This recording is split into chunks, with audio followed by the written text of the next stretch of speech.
Hello everyone. Today we talk about how to pick the app of YouTube Kids. You will go to settings,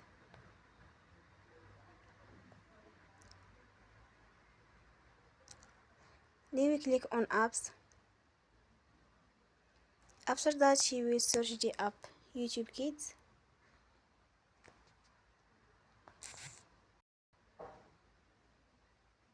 And you will click. Then you will on for stop.